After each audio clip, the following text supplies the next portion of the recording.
곧 예배가 시작됩니다. 온라인으로 하나님께 드리는 예배에 정성을 다해 임해 주시기 바랍니다. 온 가족이 함께 모여 거룩하게 예배를 드립니다. 부모가 아이들의 훌륭한 영적 교사 역할을 하시길 바랍니다. 단정한 복장으로 예배를 드립니다. 성경책을 지참합니다.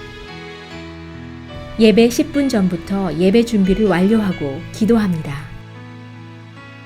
올바른 자세로 모든 순서에 정성을 다해 참여합니다. 핸드폰보다는 TV나 컴퓨터 모니터로 예배를 드립니다. 예배에 집중하여 하나님의 은혜를 기대합니다. 헌금은 정성껏 준비해서 우편으로 보내시거나 직접 교회 사무실 헌금함에 봉헌합니다. 우리를 죄에서 구하시려 주 예수 십자가 지셨으니 기쁘게 부르세 할렐루야 나 구원 얻었네 우리를 죄에서 구하시려 주 예수 십자가 지셨으니 기쁘게 부르세 할렐루야 나 구원 얻었네 찬송하세 찬송하세 주님 나를 구하셨네 찬송하세 찬송하세 주가 구원하셨네 나 지금 죄에서 사함받아 거룩한 백성이 되었으니 이으신 장막을 벗을 때도 겁날 건 없겠네 찬송하세 찬송하세 주님 나를 구하셨네 찬송하세 찬송하세 주가 구원하셨네 우리가 이 세상 떠날 때에 예수의 손목을 굳게 잡고 영원히 즐거운 천국에서 주 함께 살겠네 찬송하세 찬송하세 찬송하세 주님 나를 구하셨네 찬송하세 찬송하세 주가 구원하셨네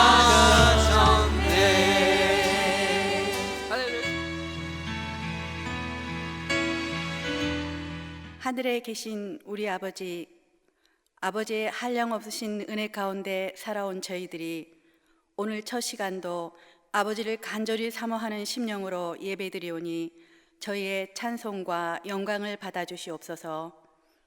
아버지의 자녀답지 못한 생각과 말과 행실을 용서하여 주시고 저희의 어두워진 눈을 밝혀주시사 신령한 것을 보게 하시고 진정 아버지 보시기에도 아름다운 아들, 딸로 거듭나게 하여 주시옵소서.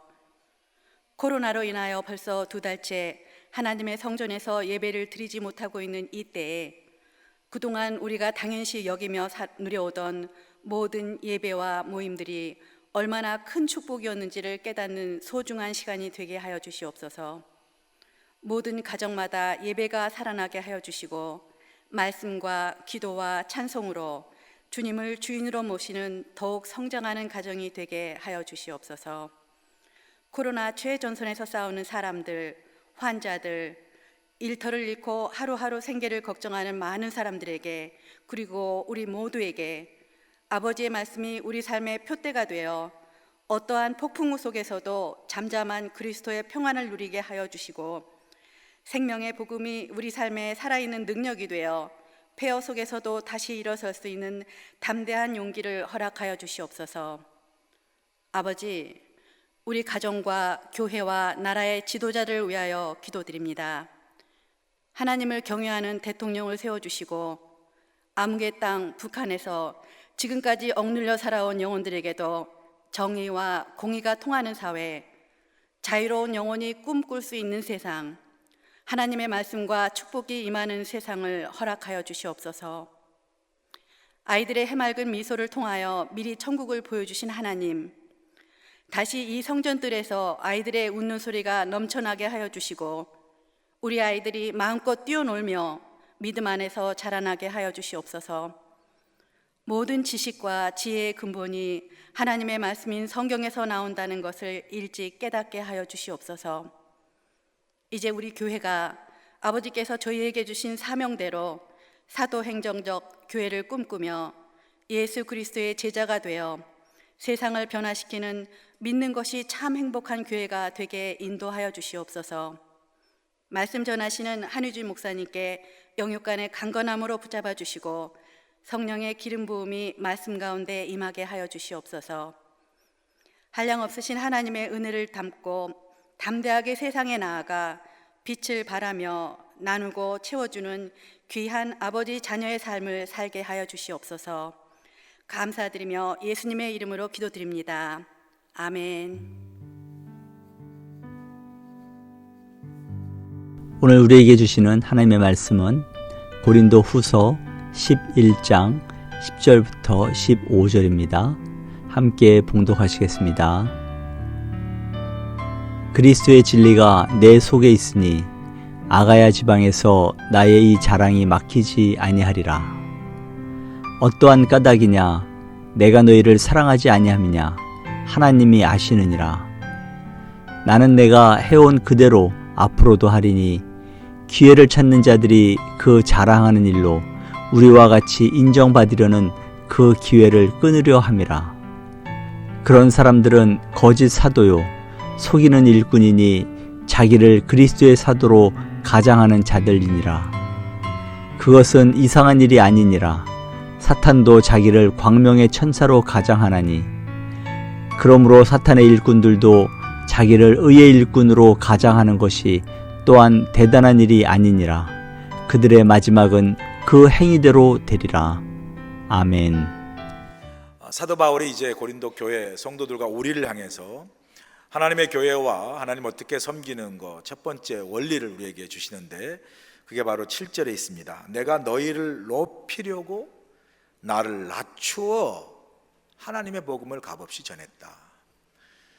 사도 바울이 얘기해 주시는 헌신의 원리, 오늘 본문에서 헌신의 원리 첫 번째는 헌신은요 나를 낮추고 하나님을 높이고 교회를 높이는 것, 주님을 높이는 것이 헌신인 줄로 믿습니다. 나를 낮추고 보세요. 내가 너희를 높이려고, 여기 너희는 사실은 고린도 교회 성도지만 고린도 교회를 이야기하는 거고요. 결국은 교회는 복음의 터 위에 세워진 거기 때문에 복음을 이야기하는 거죠. 내가 교회를 높이고 복음을 높이고 복음이신 예수 그리스도와 하나님을 높이기 위해서, 성도된 너희를 높이기 위해서 뭐라고 그랬죠? 나를 낮추었다. 그렇게 표현해요. 자, 이 말씀의 오늘 본문의 내용을 표면적으로 이야기하면 이거예요. 사도 바울이 고린도 교회를 세우고 거기에서 복음을 전파할 때 당연히 사도들이 그 교회를 세우고 가르치고 복음을 전파할 때 그에 상응한 사례비를 받았습니다. 베드로도 그랬고 다 받았어요. 그러나 사도 바울은 고린도 교회를 향해서 할 때 고린도 교회에서부터 아무런 사례비를 받지 않았어요.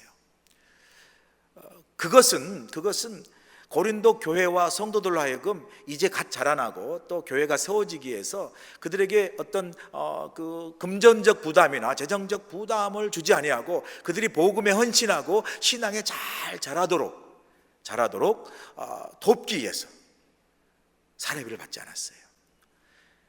그런데 여러분, 그러면 목회자는 사례비 받지만 그게 아니에요.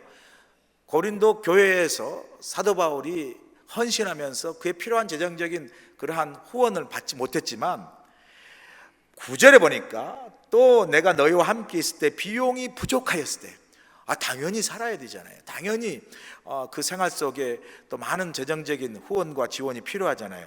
그런데 감사하게도 하나님은 하나님의 일을 감당하는 사역자나 그 일을 위해서 필요한 것을 누가 채우시냐? 하나님이 채우세요. 우리가 일용할 양식을 하나님 믿는 믿음으로 하나님이 내 삶을 책임져 주시고 일용할 양식을 부어주시는 분입니다라고 고백한 그 믿음을 가지고 살았는데, 그 믿음에 전혀 응답하지 아니하고 내가 굶어 죽었습니다. 없어요. 왜요? 하나님은 다 채우시는 하나님이시니까. 오늘 본문 보세요. 9절에 내가 아무에게 누를 끼치지 아니했을 때, 아무에게 누를 끼치지 아니했으면, 그 다음이 중요하다. 마게도니아에서 오는 형제들이 나의 부족한 것을 보충하였습니다.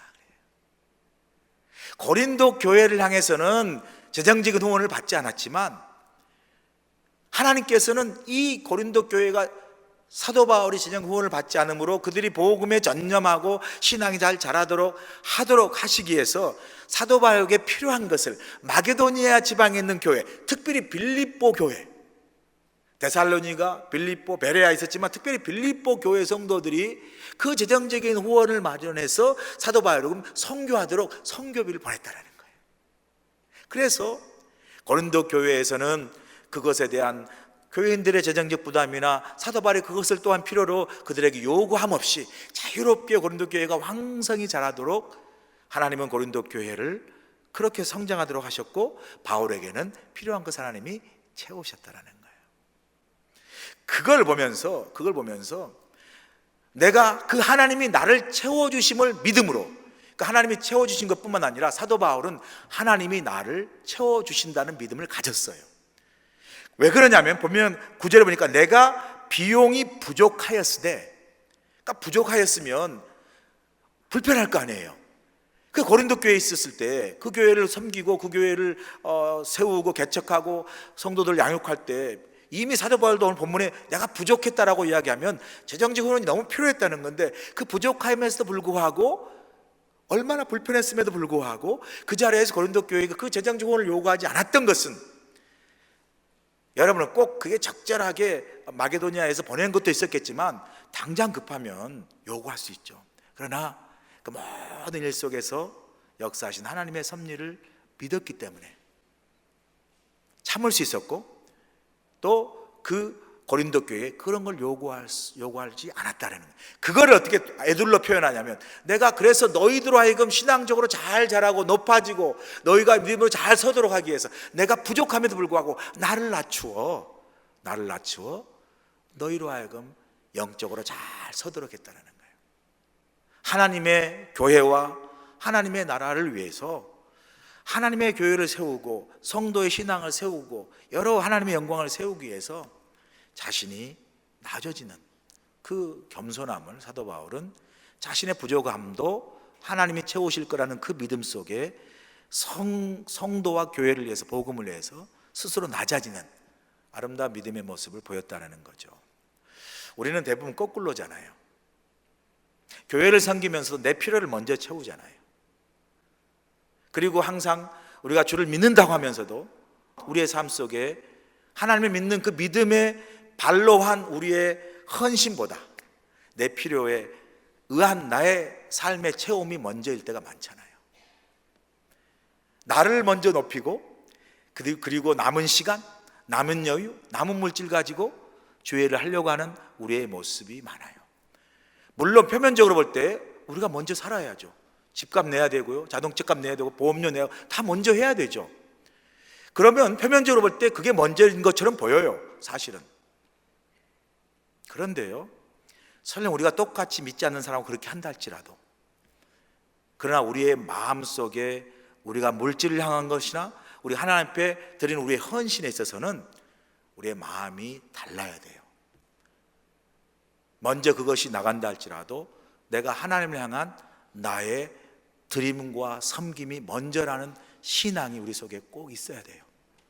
그래서 그게 순수상으로는 좀 늦어서 11조나 감사한금이나 또는 나의 헌신이나 나의 봉사가 조금 늦게 온다 할지라도 그 늦음은 시간상의 차이일 뿐, 내가 하나님께 드리는 것은 첫 열매를 드리는 마음으로 우리가 헌신하고 드려지는 것이 진짜 믿음이에요. 우리 그렇게 교회 세웠습니다. 우리 다니는 엄마 아버지들이 그렇게 신앙생활했어요. 저희 부모님 세대가 그렇게 믿었습니다. 시대가 바뀌었으니까요. 젊은 세대가 달라졌으니까요. 맞아요. 방법론이 달라졌어요. 이제는 디지털 시대고요, 전화기 시대예요. 이 돌리는 것도 이제 없잖아요. 이제 이건 그나마저 이 전화기도 없어진다고 그래요. 그런 시대가 바뀐다 할지라도, 테크놀로지가 변한다 할지라도 하나님을 향한 우리의 헌신의 본질은 저는 언제나 변함이 없는 줄로 믿습니다. 그 본질은 변하지 않잖아요.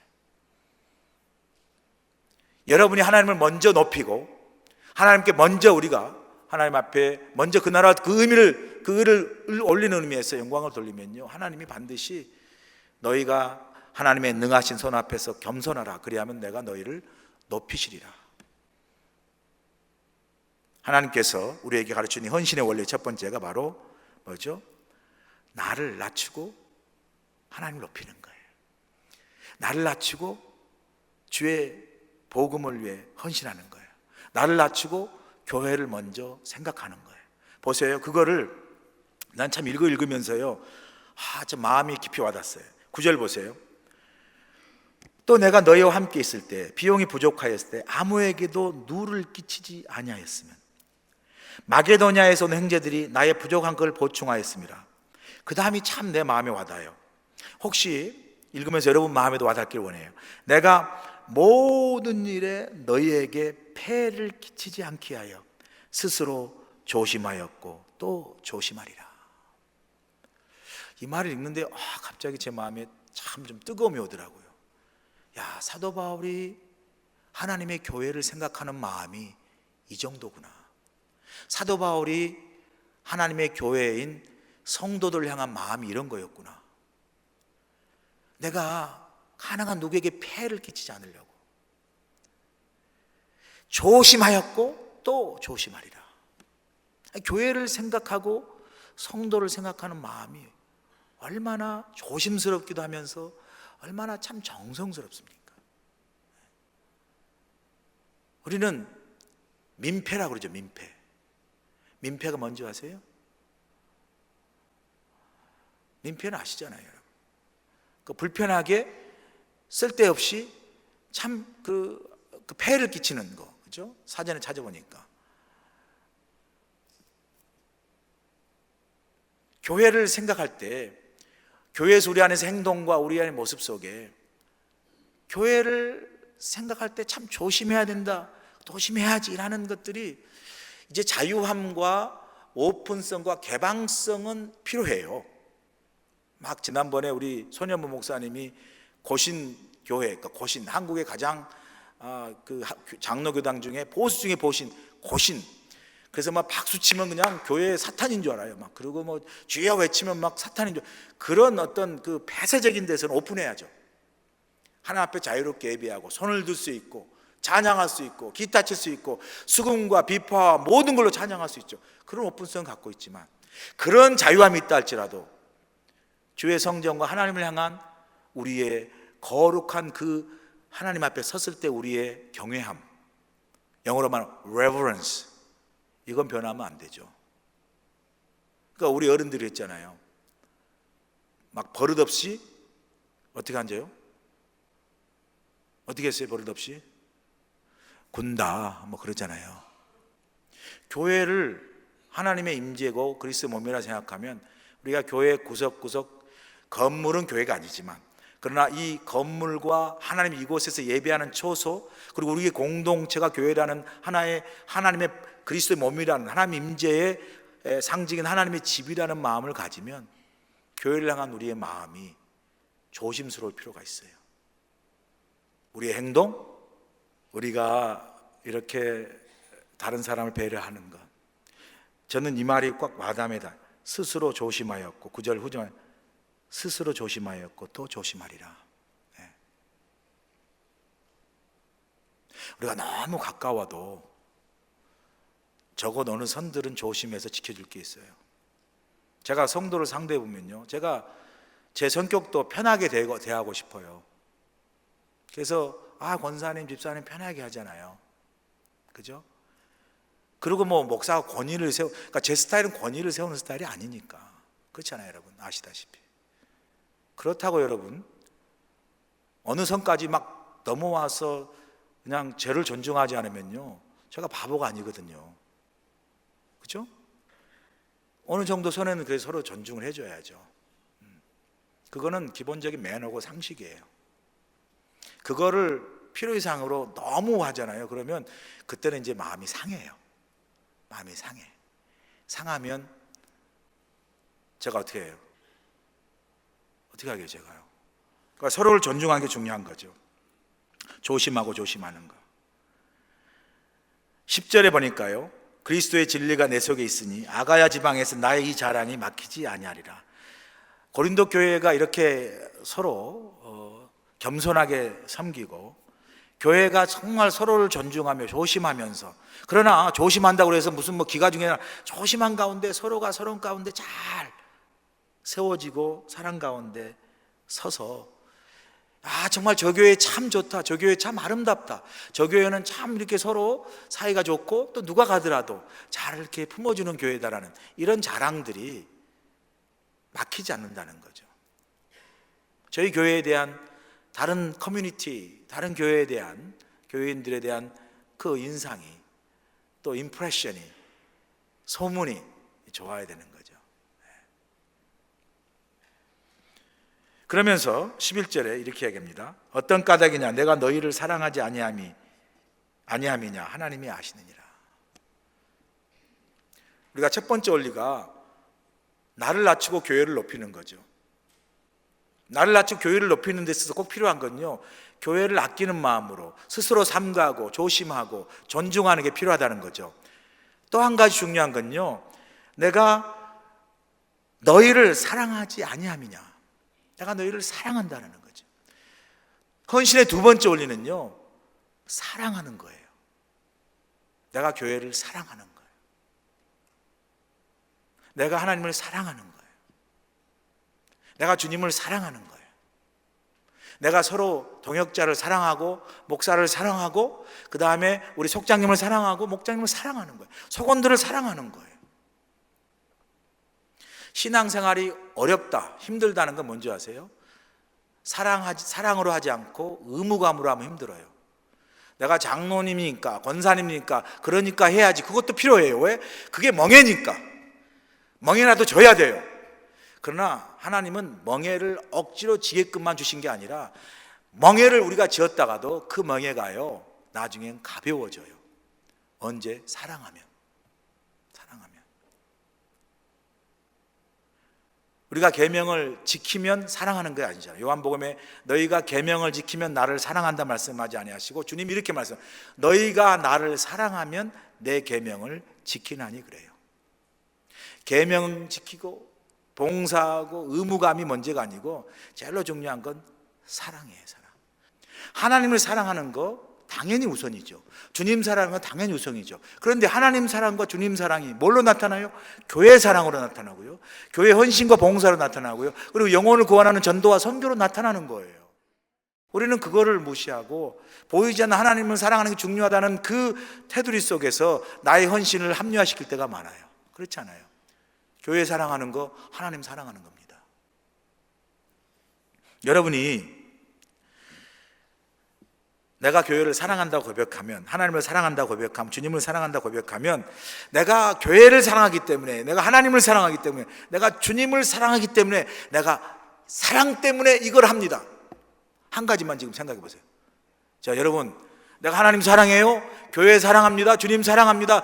그 사랑 때문에 내가 지금 해야 되는데 그게 아니고 사랑 때문에 내가 이거 합니다. 교회를 사랑하기 때문에 여러분이 내가 이걸 합니다 라는 분명한 고백이 있어야 돼요. 그리고 그것이 예배든 기도든 새벽 기도든 말씀이든, 내가 하나님을 사랑합니다, 하나님을 사랑하기 때문에 내가 그 사랑하는 마음으로 이것을 합니다. 여러분 하시는 게 많지만 항상 일이 중심이 되면 안 돼요. 일의 본질은 바로 하나님 사랑이에요. 그게 일로 나타나고 봉사로 나타나는 것뿐이에요. 그러면 여러분 일할 때, 봉사하고 섬길 때 항상 그 고백 속에는 하나님 사랑합니다, 은혜 감사합니다, 그 고백이 여러분 안에 있지 않으면요, 그 일은 분명히 여러분들에게 힘들게 하고 나중에 불평거리가 될 거예요. 마지막으로 사도 바울은요, 그래서 의의 일꾼과 그 다음에 거짓된 사탄의 일꾼을 구별해요. 그러면서 하나님은 아신다고 그래요. 하나님은 무엇이, 누가 의의 일꾼이고 누가 천사인 광명의 천사라고 가장한 사탄의 일꾼인가를 하나님이 아신다고 그래요. 자, 하나님이 아시는 하나님의 일꾼, 의의 일꾼을 오늘 본문에서 세 가지만 이야기합니다. 간단하게. 그거 뭐냐면, 첫 번째, 하나님이 아시는 의의 일꾼, 하나님이 기억하시는 정말 하나님의 일꾼은요, 첫 번째가 성실성이에요. 성실성. 보세요. 어디냐면요, 12절 보세요. 나는, 하나님은 아시니라 그렇게 말씀한 다음에 11절에 나는, 12절, 나는 내가 해온 그대로 앞으로도 하리니. 사탄의 일꾼들은 기회를 찾아가지고 어떤 기회에 자기가 높아지고 자기가 이익이 되고 유익되는 기회만 쫓아서 일하지만, 하나님의 일꾼인 의의 일꾼은 내가 해온 그대로 앞으로도 하리니. 이게 뭐냐면요, 성실성이에요. 요령 피우지 않고 변함없이 해온 그대로. 그게 조금 더 힘들고 시험이 와도 상관하지 아니하고 흔들리지 아니하고 뭐예요? 내가 해온 그대로 앞으로도 그대로 하기를 원하는 거예요. 여러분이 속장하시다가 목자 될 수 있고 성가대 할 수 있어요. 그런 직분과 어떤 그 사역의 봉사의 모양은 다를지 몰라도요, 하나님을 향해서 여러분의 섬기는 헌신과 사랑은 지금도 그렇고 앞으로도 그대로 행할 수 있길 간절히 소원합니다. 이 성실성의 두 번째는 신실성입니다. 신실성. 그게 뭐냐 보세요. 자, 13절, 14절 보세요. 그런 사람들은 거짓 사도요 속이는 일꾼이 자기를 그리스도의 사도로 가장하는 자들이니라. 이게 사탄의 일꾼이에요. 이것은 이상한 일이 아니라 사탄도 자기를 광명의 천사로 가장하느니, 그러므로 사탄 일꾼도 자기를 의의 일꾼으로 또 말하죠, 가장하는 것이 대단한 일이 아니니라. 이걸 거꾸로 하면요, 사탄 일꾼은 가장한대요. 하는 것처럼 하지만 그 본질의 목적은 하나님의 영광이 아니에요. 그 본질의 목적은 교회를 세우는 게 아니에요. 자신의 영광을 취하고 자신의 어떤 나름대로의 이름을 높이고 자신의 세력을 넓히고, 이런 것들이 하나님의 일로 가장된 하나님 원치 않는 일꾼들의 모습이에요. 이걸 뒤집어 보면 하나님이 찾으시는 하나님의 일꾼, 의의 일꾼은요 뭐예요? 신실성이에요. 가장하지 않고 속이지 않습니다. 꾸미지 않습니다. 하나님 앞과 사람 앞에 진실하고 정직하고 신실하게 일하는 거죠. 누구에게 다 필요한 도전입니다. 목사인 저에게도 정직과 신실과 진실함이 필요한 거죠. 성도인 우리에게도 동일한 거죠. 여러분, 윤동주 씨가 그 하나님 앞에 참 부끄럽지 않는 신실한 사람을 쓰기 위해서 표현이 너무나 잘, 잎새이는 바람에도 나는 괴로워했다 그러잖아요.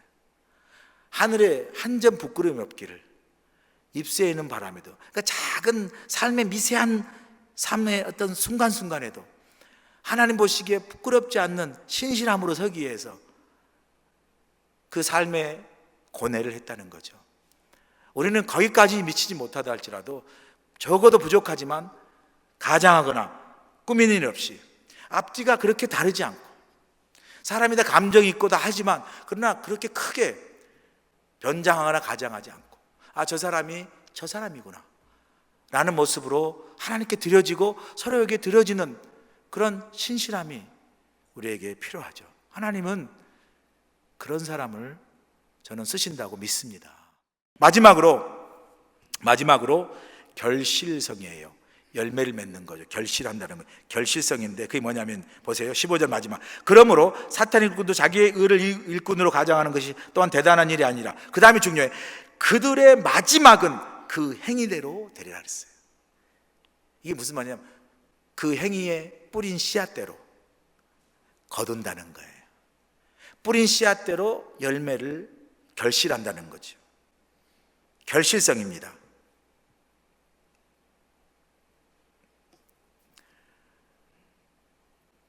우리의 사역의 열매가 우리의 자랑이 되는 것이 아니로 하나님 보실 때 하나님의 열매, 하나님이 거두게 하시는 열매가 되어야 되는 거죠.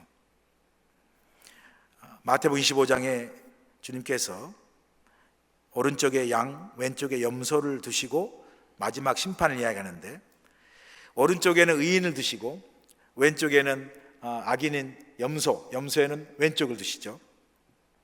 양과 염소를 오른쪽 왼쪽으로 구분하잖아요. 오른쪽 의인들은 제가 뭘 했길래 오른쪽에 하나님의 그 면류관 보좌 앞에 섭니까? 언제 우리가 주님을 대접했나요? 물어보잖아요. 마태복음 25장. 언제 우리가 주님을 대접했나요? 그럴 때 주님께서 너가 내가 줄일 때, 목마를 때, 또 굶주릴 때 먹을 걸 주었고 마실 걸 주었다고 그렇게 해요. 그러면서 작은 소자에게 한 작은 것을 하나님이 기억하시고 칭찬하시잖아요. 그러니까 하나님은 보시고 계셨고 아셨죠. 여러분, 혹시라도 여러분 지금 하고 계시는 일이 무엇이든 간에 하나님 보시고 기억하시고 칭찬하시는 일이니 그 일을 여러분 신실하게 잘 감당하시길 간절히 소원합니다. 마지막으로 왜 악인들이 또 묻습니다. 아니, 언제 주님이 내게 오셨습니까? 내가 왔으면 봉양했을 텐데요. 주님이 내게 온 적이 없으신데 그렇게 물어봐요. 하나님 보시고 계셨고 하나님이 아시고 계신다는 걸 몰랐죠. 내가 알았더라면 주님께서 내가 보고 왜 공양하지 않았겠습니까? 이렇게 이야기합니다.